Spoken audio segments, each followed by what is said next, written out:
간 것 같다 이렇게 매년 얘기하고 있습니다. 엊그제 이렇게 2025년도가 시작을 했는데 벌써 26년도를 맞이할 때가 된 것 같습니다. 여러분 한 해 동안 주신 하나님의 은혜에 감사하는 마음으로 오늘은 특별히 예배 시간 중에 헌금하는 시간을 가지려고 합니다. 들어오실 때 받으신 헌금 봉투 또는 또 현금을 안 가져오신 분들도 있을 것 같아서 우리 온라인으로 헌금할 수 있도록 이따 헌금 시간을 가질 예정입니다. 여러분 감사하는 마음으로 하나님께 예물을 드렸으면 좋겠고요.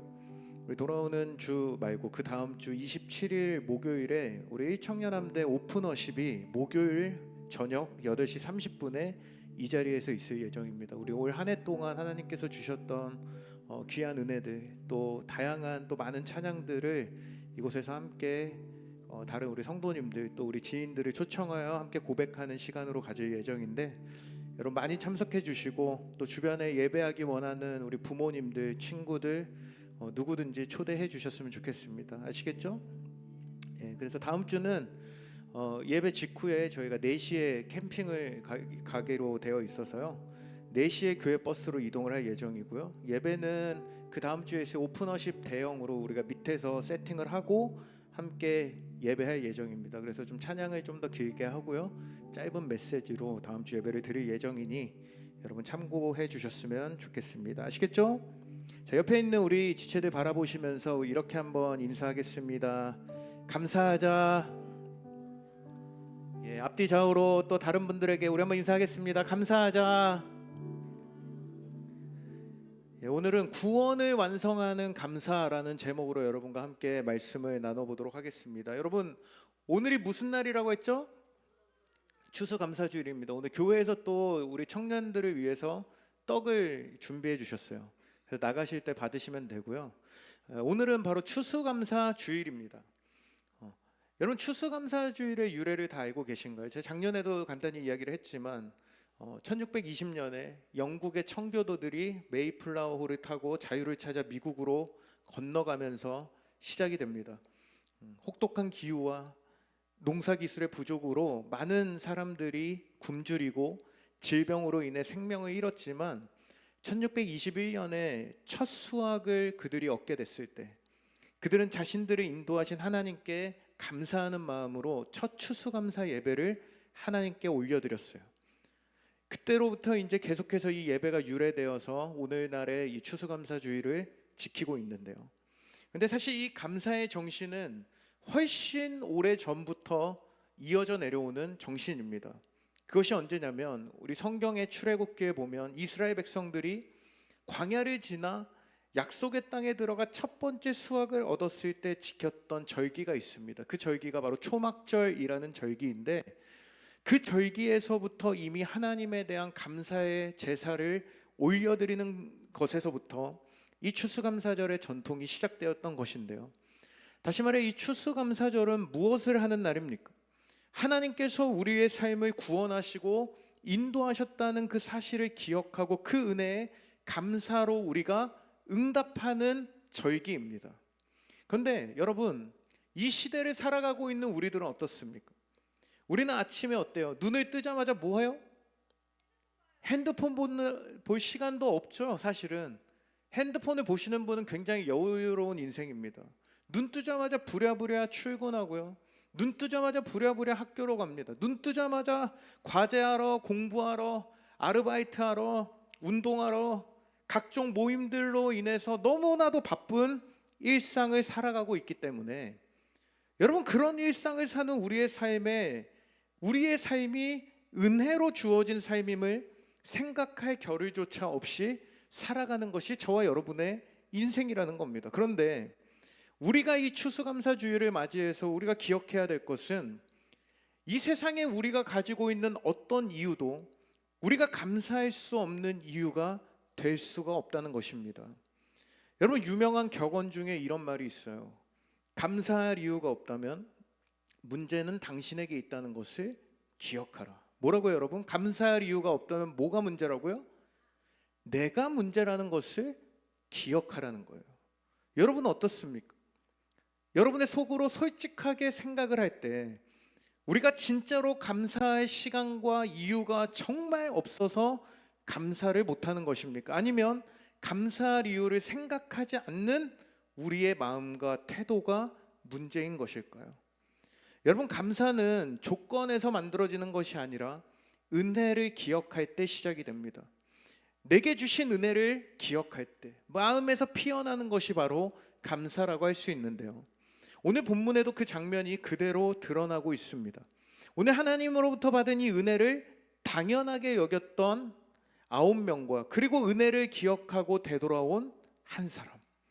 여러분, 저는 오늘 이 말씀을 통해서 나는 이 10명의 사람 가운데 어디에 있는가라는 이 질문을 스스로에게 던지는 시간이 되었으면 좋겠습니다. 그래서 오늘 이 감사주의를 맞이해서 우리의 삶에 감사를 다시 심고 하나님께서 주시는 이 놀라운 기적을 다시 한번 추수하게 되는 이 추수감사주일이 되기를 주님의 이름으로 축원합니다. 오늘 본문 11절에서 13절까지의 말씀을 우리 같이 한번 읽어보도록 하겠습니다. 시작. 예수께서 예루살렘으로 가실 때에 사마리아와 갈릴리 사이로 지나가시다가 한 마을에 들어가시니 나병 환자 10명이 예수를 만나 멀리 서서 소리를 높여 이르되 예수 선생님이여 우리를 불쌍히 여기소서 하거늘. 여러분, 오늘 본문에서 예수님께서는 예루살렘으로 향하던 여정 중에 사마리아와 갈릴리 사이의 한 마을로 들어가시게 됩니다.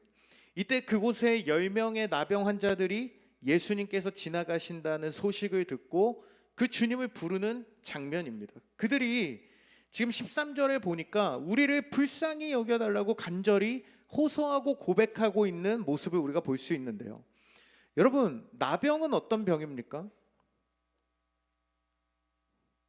자, 나병이 뭐예요? 썰렁한 얘기를 할 뻔했어요. 여러분, 나병은 나균이 피부 점막을 침범해서 조직을 변형시키며 몸의 살점들이 떨어져 나가는 병으로 당시에는 심각한 불치병이었습니다.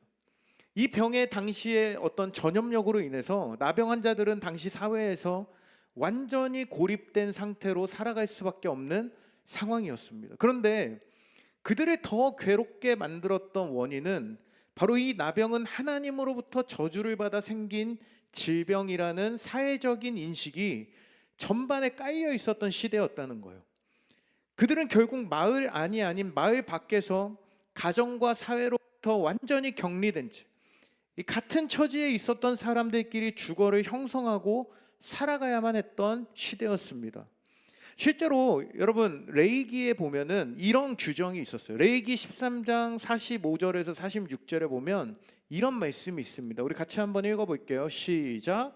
나병 환자는 옷을 찢고 머리를 풀며 윗 입술을 가리고 외치기를 부정하다 부정하다 할 것이요 병 있는 날 동안은 늘 부정할 것이라. 그가 부정한즉 혼자 살되 진영 밖에서 살아야 할지니라. 여러분, 나병 환자는 어떻게 해야 된다고요? 지금 그들은 성전 안에 들어갈 수 없을 뿐만 아니라 사람들과 접촉을 해야 될 경우, 지금 여러분 같이 앉아 있잖아요.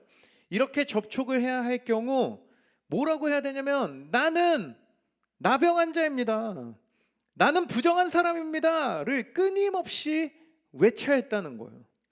만약에 그렇게 하지 않으면 돌로 쳐 죽여도 된다는 이 율법이 규정되어 있던 시대였다는 것입니다.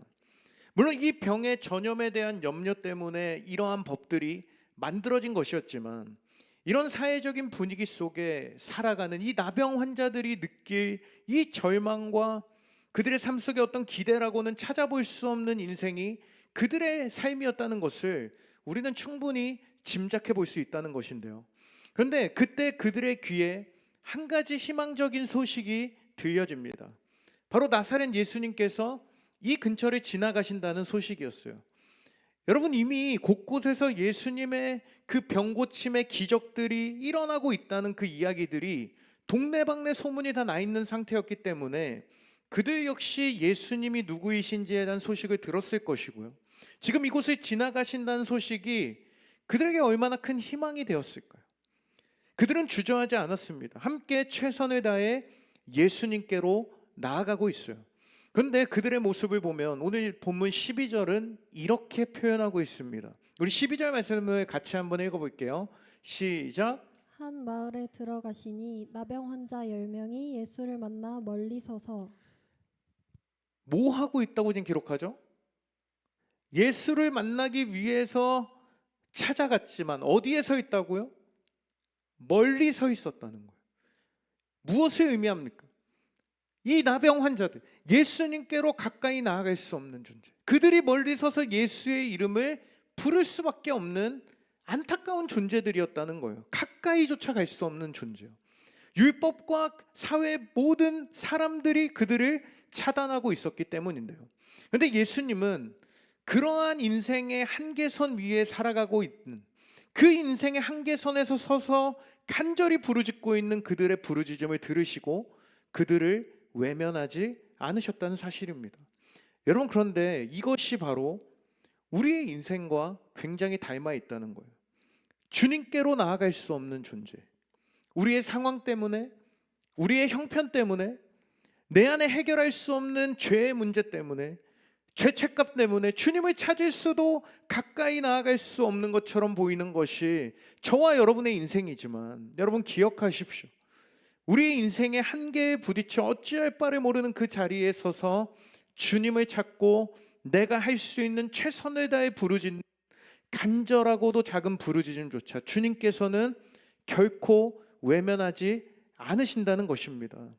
여러분, 오늘 주님은 이 간절한 그들의 외침 속에 응답하십니다. 우리 14절에 보니까 보시고 이르시되 가서 제사장들에게 너희 몸을 보이라 하셨더니, 여러분, 그들을 보시고 말씀하신 것은 제사장들에게 가서 너희의 몸을 보이라는 것이었습니다. 여러분, 왜 그렇게 말씀하셨을까요? 네가 병고침을 입었다라고 말씀하지 않으시고 너가 제사장에 가서 몸을 보여라 라고 말씀하셨다는 거예요. 여러분, 바로 당시에 나병 환자는 제사장들에 의해서 완치 판정을 받아야만 다시 사회로 돌아갈 수 있는 규정이 있었습니다.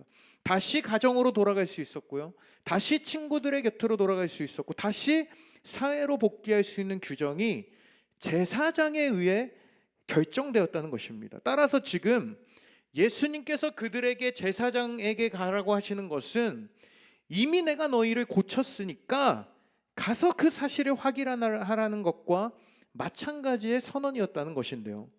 지금 10명의 나병 환자들은 아무런 변화를 보지 못한 채 그냥 이 예수님의 말씀 하나만 붙들고 제사장에게로 달려갔습니다. 여러분, 이것이 그들에게는 어떤 완전한 믿음이라기보다는 이것 외에는 길이 없다라는 절박한 하나의 일말의 희망과 소망에 가까웠을 거예요. 그런데 성경은 그런 그들의 결과를 14절 마지막에 이렇게 말씀하고 있습니다. 우리 같이 한번 읽어볼까요? 시작. 보시고 이르시되 가서 제사장들에게 너희 몸을 보이라 하셨더니 그들이 가다가 깨끗함을 받은지라. 제사장에게 가던 길이 어떻게 되었다고요? 깨끗하게 되었다고요. 그들이 제사장을 향해 달려가는 그 길 위에서 잃어버렸던 그 어떤 피부 위의 감각들이 다시 돌아오기 시작을 하고요, 썩어 들어가던 살에 새살이 돋아나기 시작을 하고요, 서로가 서로의 이러한 몸의 변화, 굉장히 피부가 안 좋았는데 깨끗해지는 이 놀라운 변화를 서로가 눈으로 보게 된 거예요. 10명이 모두 함께 치유되고 함께 목격합니다. 기적을 경험했습니다. 10명 모두 함께 껴안고 환호했겠죠. 여러분, 여기까지가 바로 오늘 이 본문에 등장하고 있는 10명의 나병 환자의 공통점이었습니다. 절망의 한계선 위에 서서 예수님께 부르짖었고요, 말씀에 따라 순종의 걸음을 내디뎠고, 그 순종의 중간에서 기적을 체험했습니다. 여러분, 우리가 예수님을 믿고 하나님의 자녀, 주님의 자녀로 이 세상을 살아갈 때 우리가 사는 삶에도 이러한 기적들이 순간순간 찾아옵니다. 우리가 살아가다 보면은 여러분 늘 문제만 있는 것 같아도 때로는 우리 삶에 절대 풀리지 않던 막혀있던 문제가 풀리기도 하고요, 우리 안에 회복을 경험하기도 하고요, 우리 안에 어떠한 치유를 경험하기도 하고요, 삶에 있었던, 가정에 있었던, 학교에 있었던 문제들이 회복되기도 하고요, 무너졌던 관계가 회복되기도 하고요, 내가 그렇게 힘들어했던 진로의 문제들이, 이성관계의 문제들이 극적으로 해결되는 은혜들을 경험하기도 한다는 것이죠. 그런데 여러분, 오늘 이 지점에서 오늘 이 사람들이 두 갈래로 갈라졌다는 것을 우리에게 보여주고 있습니다. 이 기적을 경험하고 하나님께서 주시는 이 은혜를 체험한 것까지는 동일했지만 기적 이후에 걸어간 그들의 삶의 여정, 삶의 길이 완전히 다른 선택이었다는 것을 우리에게 보여주고 있는데요. 우리 15절에서 16절 말씀을 같이 한번 읽어보도록 하겠습니다. 시작. 그 중에 한 사람이 자기가 낳은 것을 보고 큰 소리로 하나님께 영광을 돌리며 돌아와 예수의 발 아래에 엎드려 감사하니 그는 그는 사마리아 사람이라. 여러분, 10명의 나병 환자 중에 한 사람은 오늘 어떠한 선택을 하고 있습니까? 자신의 변화를 보고 예수님께 되돌아왔다고 기록하고 있어요. 뛸 듯이 10명의 사람들이 기뻐하다가 나았어요, 기적이 일어났어요 라고 하다가 혼자 방향을 전환한 것입니다. 그러더니 오던 길을 되돌아가 다른 9명과는 전혀 다른 인생을 살아갔다는 것인데요. 여러분, 그렇다면 이 한 사람의 오늘 인생의 방향 전환은 무엇 때문에 일어나게 되었을까요? 이 한 사람과 나머지 9명의 사람들의 차이점은 무엇일까요? 동일한 기적을 경험했지만 오직 한 사람만이 그 다음 축복을 향해 나아갔습니다. 여러분, 오늘 우리가 동일한 인생의 기적을 경험했지만 다른 길을 선택한 이 한 사람의 믿음의 특징을 한 3가지로만 오늘 정리해서 함께 살펴보기를 원하는데요.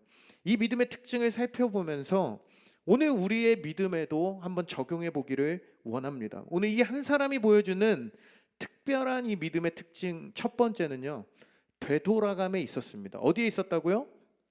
되돌아감에 있었다고. 15절 마지막에 보시면 그 중에 한 사람이 자기가 낳은 것을 보고 큰 소리로 하나님께 영광을 돌리며 뭐 했다고요? 돌아왔다고요. 그 중에 한 사람이 돌아왔다라고 기록하고 있습니다. 여러분, 지금 나음을 입고 고침을 경험한 이 10사람들이 기뻐하는 것을 그 누구도 뭐라 하거나 정죄할 만한 일이 아니었습니다. 죽음의 상태와 같던 그들의 몸에 새살이 돋아남을 인지하기 시작했을 때, 그렇게 썩어 들어가던 내 피부가 정상적으로 돌아오기 시작했다는 것을 인지하기 시작했을 때, 여러분, 그들이 느꼈을 이 기쁨과 환희와 감격이 얼마나 컸을까? 그렇지 않습니까, 여러분? 그들이 기쁨을 누리고 환희의 기쁨을 만끽하는 것 자체로 그들이 뭔가 잘못했거나 정죄를 당해야 하거나 잘못을 지적할 수 없는 것은 맞습니다. 하지만 오늘 이 기적의 근원이 어디로부터 온 것인지를 기억한다면 그들의 기쁨은 즉시 주님을 향한 감사로 나타났어야 한다는 것이죠. 여러분, 지난주 화요일이 무슨 날이었습니까? 누구예요 지금? 누가 대답했어요? 몇 개 받으셨어요? 네, 1개요? 잘하셨어요. 여러분, 제가 화요일에 빼빼로데이여서 여러분들에게 오늘 빼빼로를 좀 주고 싶어서 제가 오늘 본문 설교를 준비하다 보니까 10사람이 등장하길래 빼빼로 10개를 지금 이 자리에 가지고 왔거든요. 그래서 혹시 저 던질 거예요. 다치면 안 돼요. 자, 받고 싶으신 분, 자, 갈게요. 이거 맞아서 다쳤다고 저한테 화내지 마세요.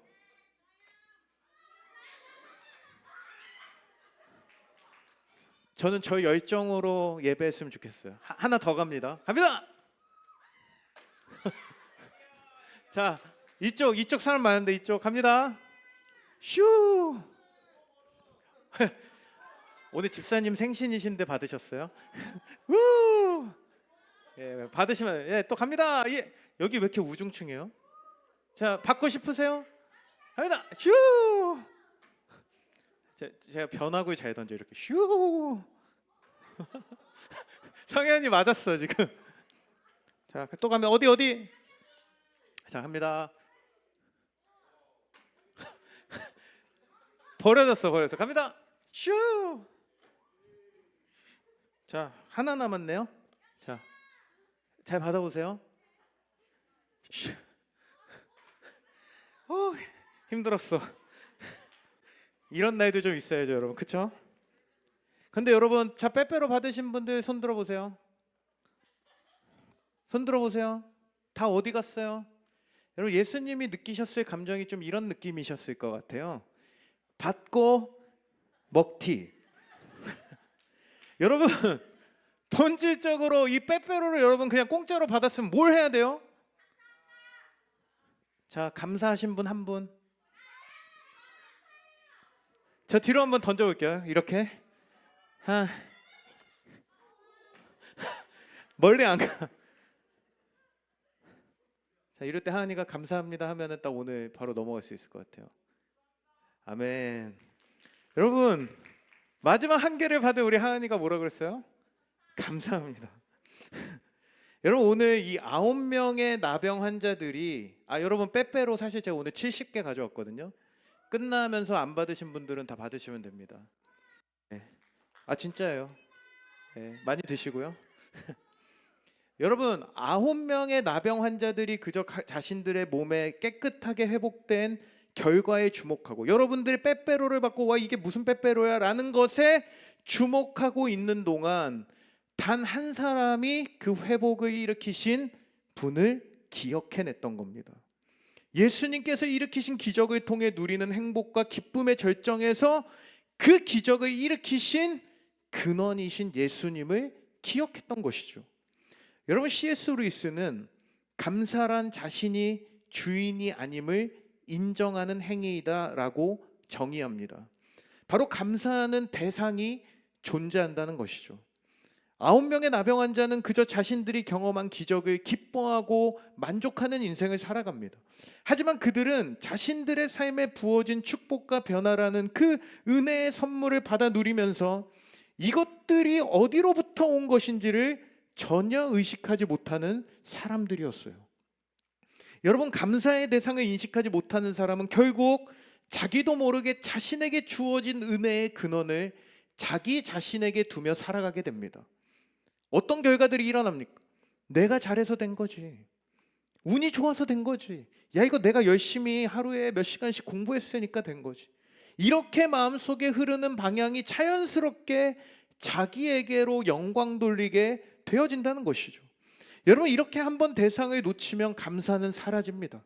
그리고 자기 확신과 자기 만족과 교만과 자신을 향한 영광만이 남게 되는 인생을 살아간다는 거예요. 여러분, 그렇기 때문에 이 지점에서 데살로니가 전서에서는 우리에게 이런 말씀을 하고 있다는 거예요. 뭐라고요? 5장 18절에 시작.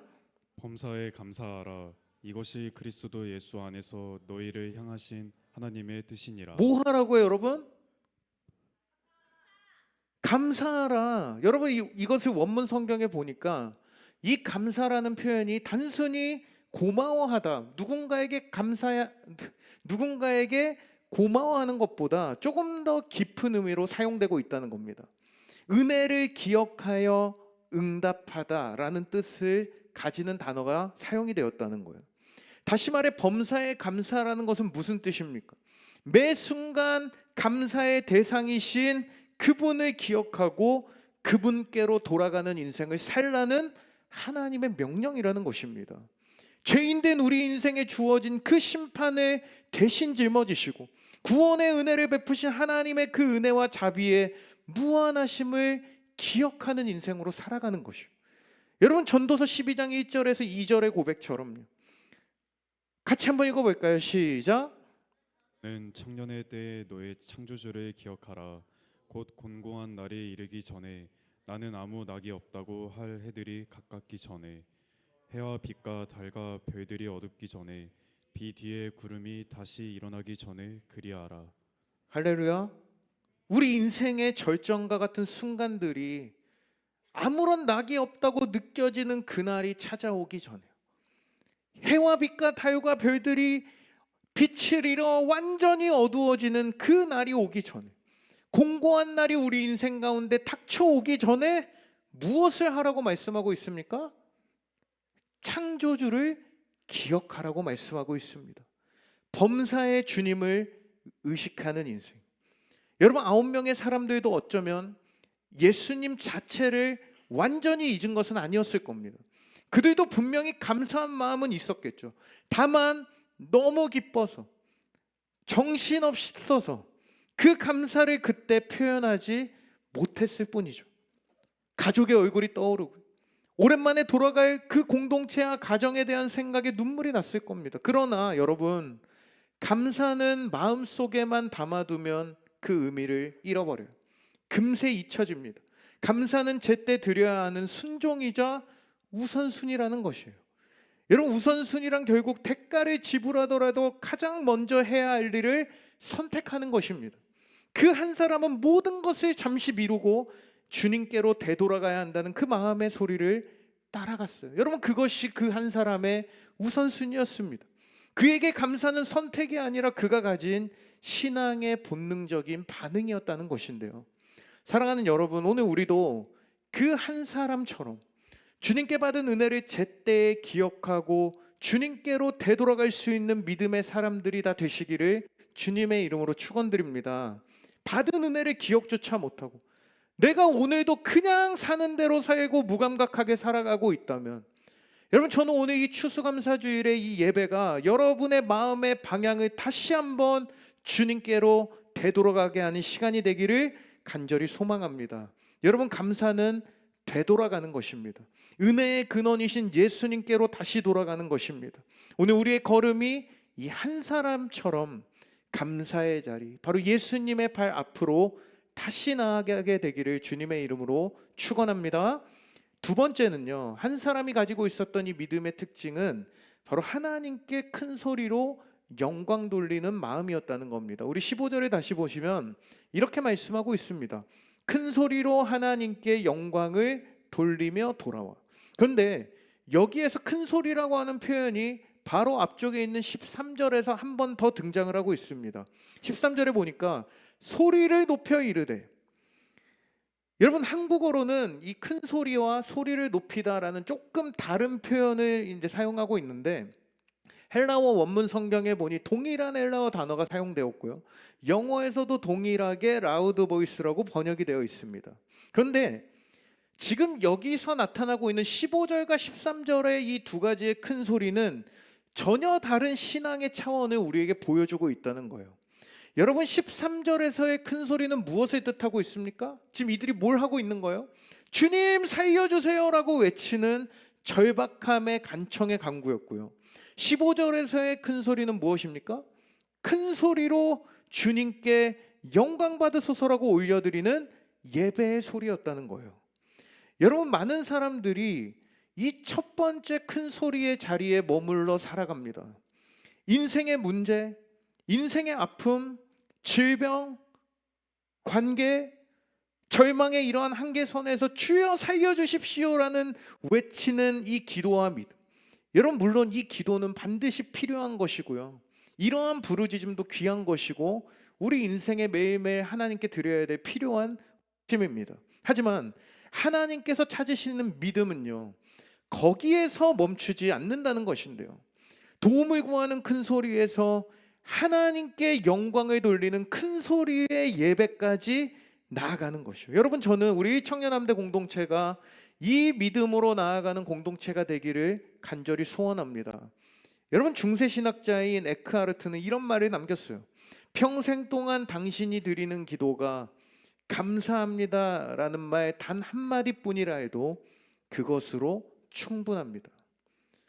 여러분, 우리의 기도가요, 주님 나 살려주세요, 주님 나 이게 필요해요, 주님 나 이러한 기도의 제목이 들어줘야 돼요 라는 간구에서 멈추지 않고, 주님 감사합니다, 주님 높여드립니다, 내게 행하신 그 위대한 일을 찬양합니다라는 이 찬양과 영광의 고백의 자리까지 나아가야 한다는 것이죠. 여러분, 우리가 수련회 때마다 그렇게 마음껏 하나님을 찬양하던 순간처럼 우리가 몸으로, 목소리로, 박수로 영광 돌려드리던 그 큰 소리의 예배가 여러분 제 마음속에 여전히 남아있어요.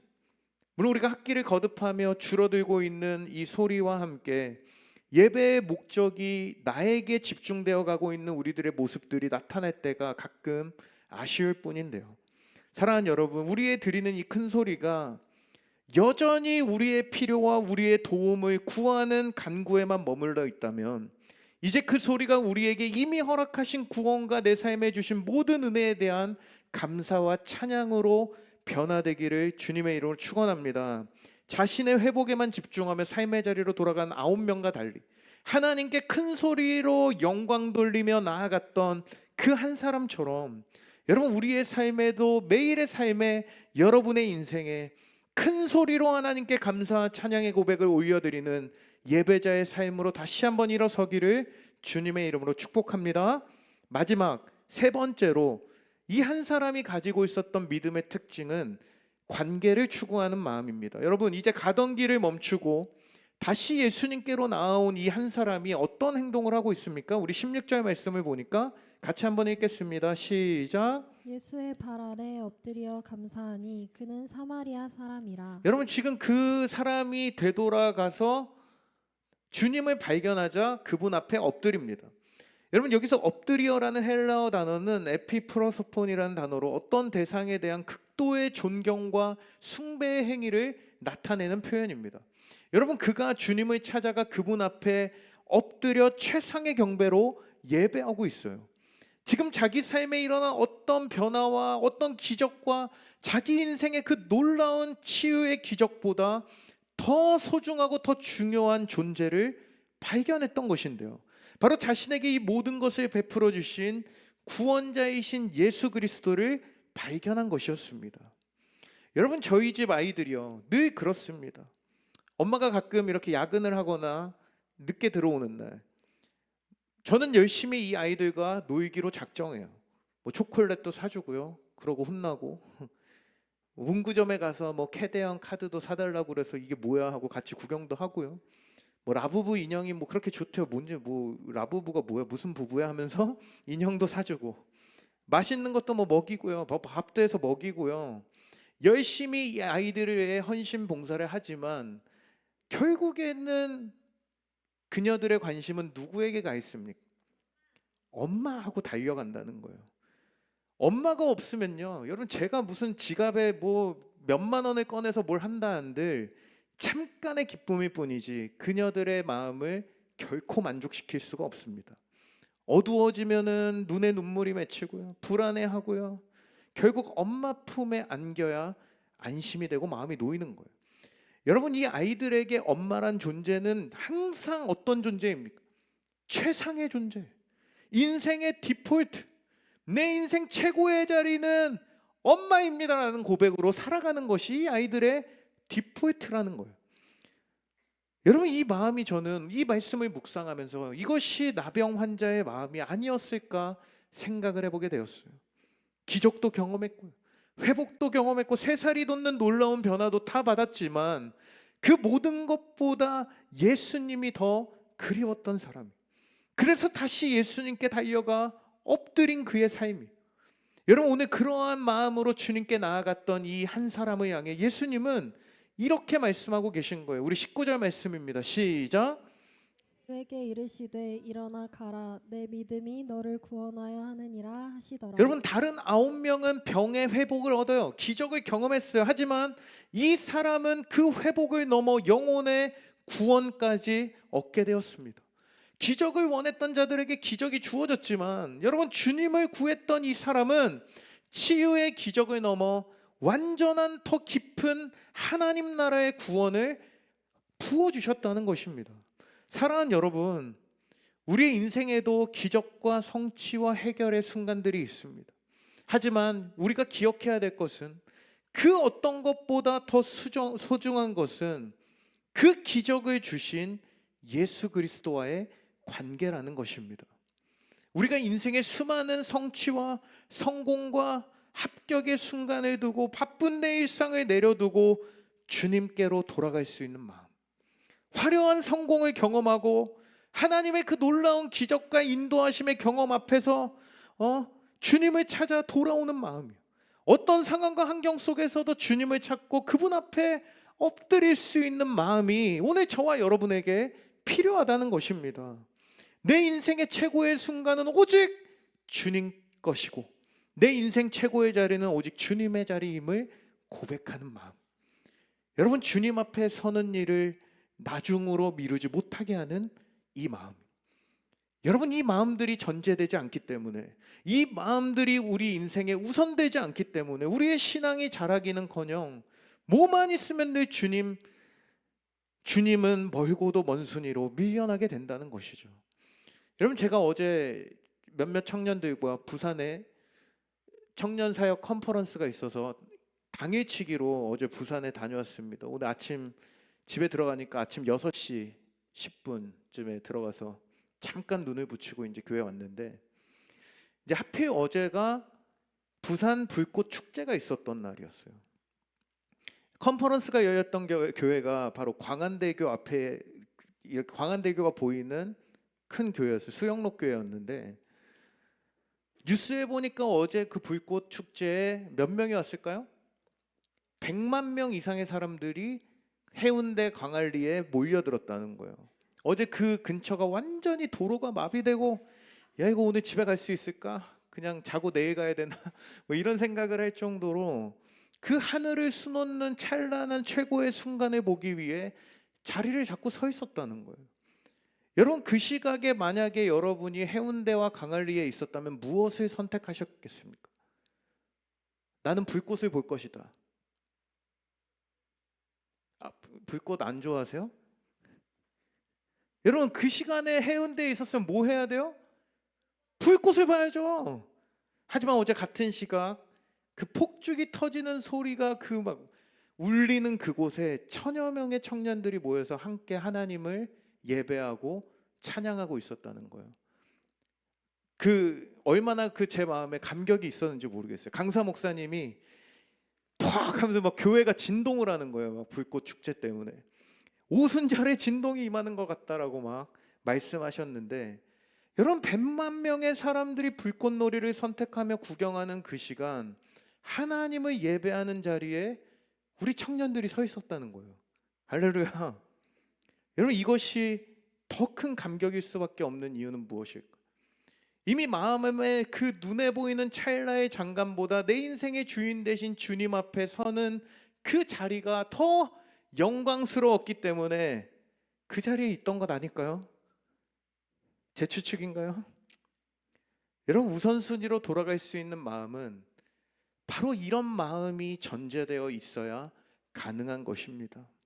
내게 주신 모든 은혜의 순간들, 내 입시와 면접과 내가 준비하는 그 직장의 그 높은 문을 넘어서는 순간들 앞에서 그보다 더 최상의 존재이신 주님을 기억하는 믿음으로 서는 것이요. 여러분, 저는 이 추수감사주의를 맞이하여 우리 안에 흐트러져 있던 이 마음들, 흩어져 있던 마음들이 다시 최고의 주님께로 향하는 은혜가 있기를 주님의 이름으로 축원합니다. 내 인생 최고의 순간, 최고의 자리는 언제나 당신 주님의 것입니다 를 고백하는 이 마음, 여러분, 이 마음의 중심에 회복되는 은혜가 있기를 주님의 이름으로 축복합니다.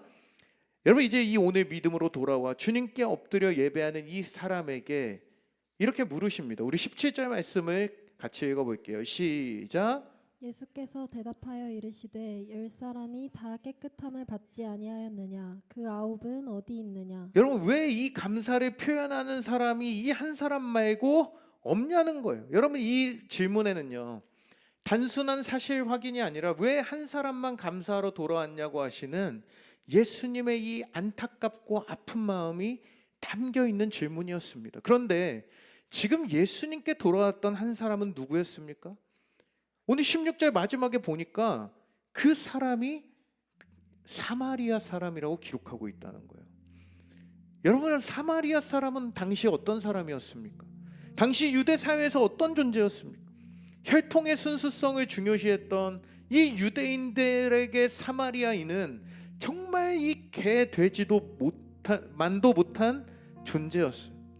아수르의 침략 시기에 이방인과의 혼혈로 탄생한 그들은 혈통이 순수했던 유대인들에게는 멸시의 대상이었다는 거예요. 사마리아 여인이 물을 기르러 아무도 찾아오지 않는 뜨거운 대낮에 나았던 것도 바로 이 멸시와 손가락질을 피하기 위함이었는데요. 그런데 여러분, 유대 사회에서 철저히 배제되던 그 사람이 오히려 은혜를 당연하게 여기지 않았다는 것입니다. 여러분, 20세기 독일의 실존주의 철학자인 하이데거는요, 존재에 대해 이러한 근본적인 질문을 던집니다. 왜 무가 아니라 존재하는가? 무슨 말이에요? 먹는 무가 아니라 여러분, 왜 아무것도 없는 것이 아니라 우리가 존재하는가?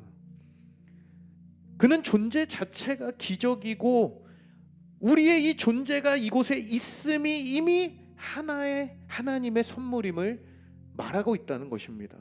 여러분, 이것이 무엇을 우리에게 말해주는 것일까요?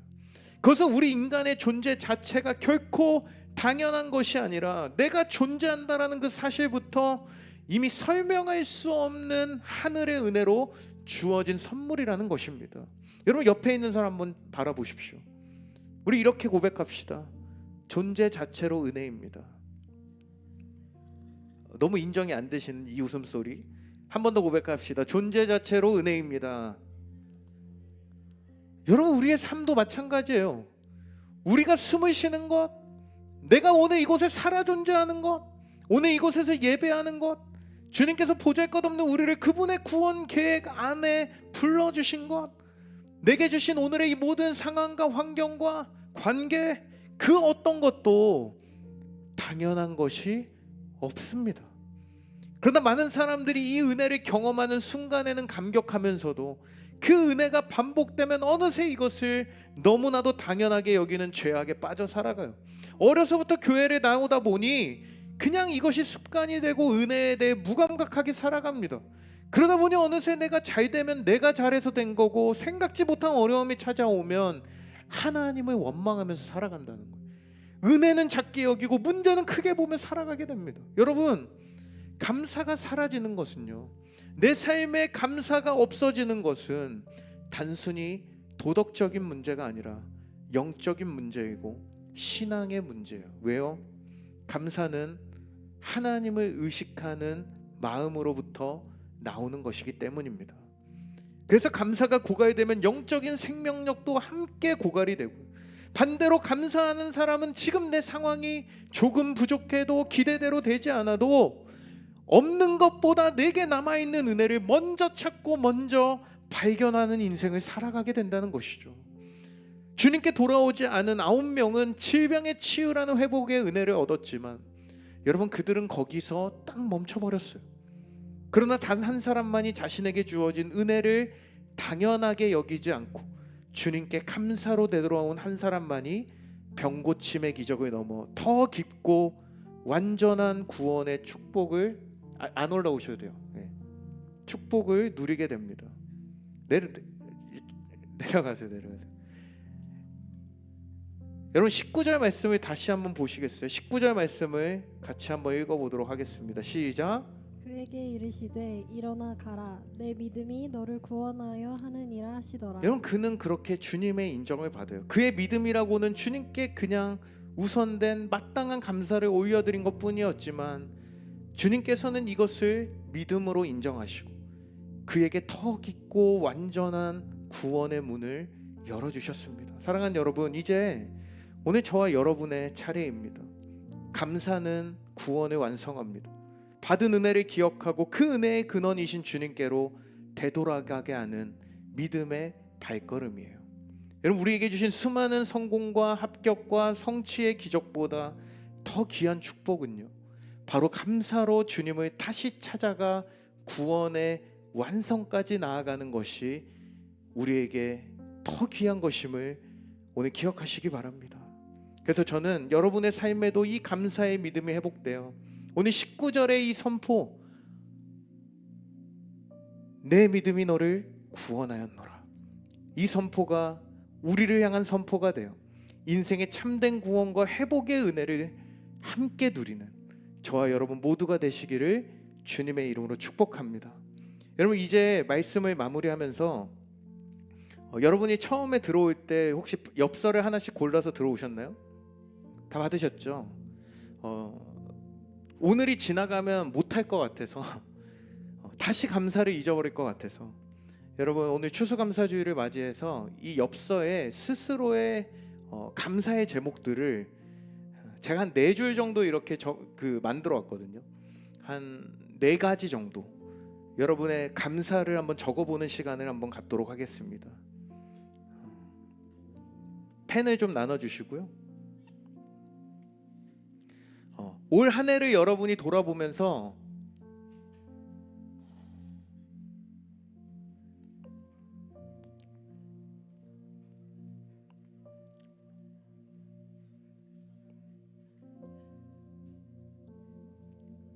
내게 주신 그 은혜와 열매들을 여러분 감사하는 마음으로 한번 적어 보시기 바랍니다. 오늘 우리가 잊고 살았던 감사의 제목들을 주님께 올려드릴 때 물론 여러분이 적을 수 있는 공간에는 한 3-4가지 정도 적을 수 있겠지만 아마 하나씩 적다 보면 우리의 그 감사의 제목들이 풍성해질 것입니다. 한번 기록해 주셨으면 좋겠습니다.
그래서 잘 적으신 분들은 집에 가셔서 이렇게 책상에 붙여놓고 여러분의 감사의 제목들을 계속 이렇게 되새기면서 하루하루 살아갔으면 좋겠고요.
다 적으셨나요?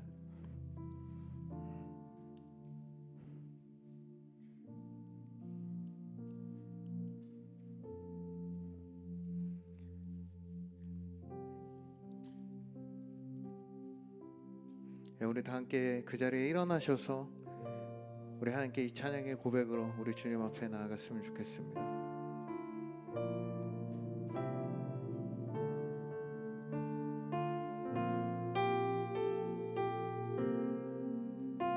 우리 다 함께 송축해 내 영혼, 송축해 내 영혼, 내 영혼아 거룩하신 이름, 이전에 없었던 노래로 나 주님을 경배해. 송축해 내 영혼, 송축해 내 영혼, 내 영혼아 거룩하신 이름,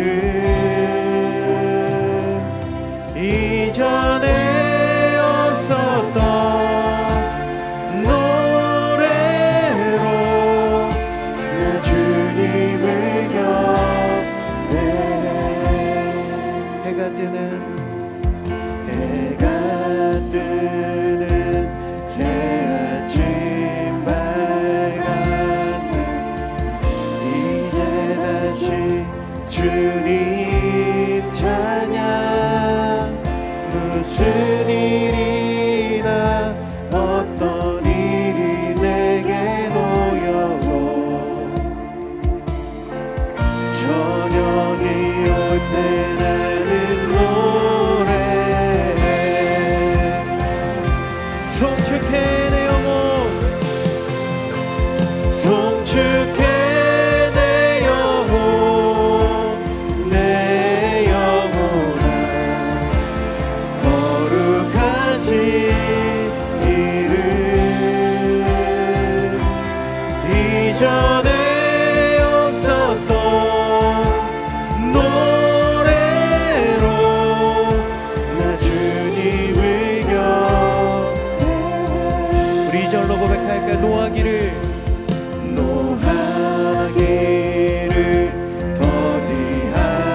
더디하시는 주, 그의 크신 사랑 넘치네. 주의 선하심 내가 노래하리. 수많은 이유로 난 노래. 우리 다 함께 주님 앞에 송축해 내 영혼, 송축해 내 영혼, 내 영혼아. 거룩하신 이름 이전에 없었던 노래로 나 주님을 경배. 우리 이번에 목소리로와 3절 고백하기 원합니다. 곧 그날에